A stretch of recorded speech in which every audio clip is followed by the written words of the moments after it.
ತುಂಬ ಕೆಲಸ ನಡೀತಾ ಇದೆ. ಆ ಕಡೆ ಎಲ್ಲ ತುಂಬ ದೊಡ್ಡ ದೊಡ್ಡ ಬಿಲ್ಡಿಂಗ್ಗಳಾಗ್ತದೆ. ತುಂಬ ಚೆನ್ನಾಗಿ ನಡೀತಾ ಇದೆ ಕೆಲಸ ಅಂತ. ಜನ ಸಾಗರ. ನಾವು ಇಲ್ಲಿಂದ ಹೋಗಿ ಅಲ್ಲಿ ಹೋಗ್ಬೇಕು, ಆ ಜಾಗದಲ್ಲಿ ಹೋಗ್ಬಿಟ್ಟು ಹೋಗ್ಬೇಕು. ಹೀಗೆ ಹೋಗ್ತಾ ಇದ್ದೀವಿ ನೋಡಿ, ಸಿಕ್ಕಾಪಟ್ಟೆ ಜನ.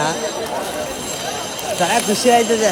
ರಾಮನ ಮೇಲೆ ಇರೋ ಭಕ್ತಿ ಎಷ್ಟು ಜನಕ್ಕೆ, ಎಷ್ಟು ಕೋಟ್ಯಾಂತರ ಜನಕ್ಕೆ ಎಲ್ಲೆಲ್ಲಿಂದ ಯಾವ ಮೂಲೆಯಿಂದ ಬಂದವ್ರೆ ಅಂತಂದರೆ ನಮ್ಮ ಇಂಡಿಯಾ ಭಾಗ ಅಷ್ಟೇ ಅಲ್ಲದೆ ಎಲ್ಲೆಲ್ಲಿಂದ ಬಂದವ್ರೆ.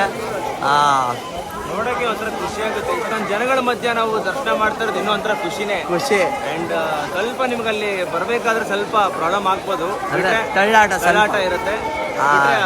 ಜನಗಳು ಅದೇ ಸಹನ ರೀತಿಯಲ್ಲೇ ನಿಮಗೆ. ಹೌದು, ಆ ಸೆಕ್ಯೂರಿಟಿ ಚೆಕಿಂಗ್ ಕಡೆ ತುಂಬ ತಳ್ಳಾಟ ಆಯ್ತದ ಒಂದಷ್ಟು. ಅಲ್ಲೊಂದು ಕಡೆ ಬಿಟ್ರೆ ನಮ್ಗೆ ಇನ್ನೂ ಏನೂ ಅನಿಸಿಲ್ಲ. ಬಿಟ್ಟು ನೀವು ಒಳಗಡೆ ಬಂದರೆ ನಿಮ್ಮ ಸೆಕ್ಯೂರಿಟಿ ಇದು ಎಲ್ಲ ನಿಮ್ಗೆ ಅಲೋ ಮಾಡ್ತಾರೆ. ಹೌದು, ನಿಮ್ಗೆ ಲಾಕರ್ ಕೊಡ್ತಾರೆ. ನಿಮ್ಮ ಬಟ್ಟೆ ಅಥವಾ ನಿಮ್ಮ ಬ್ಯಾಗ್ಗಳನ್ನ ಇಟ್ಕೊಳಕ್ಕಾಗಲಿ ಅಥವಾ ನಿಮಗೆ ಸ್ಲಿಪ್ಪರ್ಸ್ ಬಿಡೋಕ್ಕೆ ನಿಮ್ಗೆ ಎಲ್ಲ ಥರ ಸವಲತ್ತುಗಳನ್ನ ಮಾಡ್ಕೊಟ್ಟಿದ್ದಾರೆ. ತುಂಬ ಚೆನ್ನಾಗಿದೆ. ಇವಾಗಲೇ ಇಷ್ಟೊಂದು ಡೆವಲಪ್ಮೆಂಟ್ ಇನ್ನೂ ನಿಮಗೆ ಇಷ್ಟೊಂದೆಲ್ಲ ಇರಬೇಕಾದ್ರೆ ಹೌದು, ಕನ್ಸ್ಟ್ರಕ್ಟ್ ಆದ್ಮೇಲೆ ಇದು ಬೇರೆ ಹಂತದಲ್ಲಿ ಇರುತ್ತೆ. ತುಂಬ ಚೆನ್ನಾಗಿದೆ. ಹೌದು, ಈ ಕಡೆ ತೋರಿಸ್ತೀವಿ ನೋಡಿ. ಅಲ್ಲಿ ನೋಡಿ, ಇನ್ನು ಆ ಕಡೆ ಎಲ್ಲ ಕನ್ಸ್ಟ್ರಕ್ಷನ್ ನಡೀತಾ ಇದೆ ದೊಡ್ಡದಾಗೆ. ಇದೆಲ್ಲ ದೇವಸ್ಥಾನ ಈ ಪ್ರೆಸೆಂಟ್ ಇಷ್ಟಿರೋದು ಕೆಲಸ ನಡೀತಾ ಇದೆ. ಇಲ್ಲೆಲ್ಲ ಆದಷ್ಟು ಬೇಗ ಎಲ್ಲರೂ ಬರುವಂಥ ಅವಕಾಶ ಆಗಲಿ ಅಂತ ಜೈ ಶ್ರೀರಾಮನಲ್ಲಿ ಕೇಳ್ಕೊತೀನಿ. ಜೈ ಶ್ರೀರಾಮ್.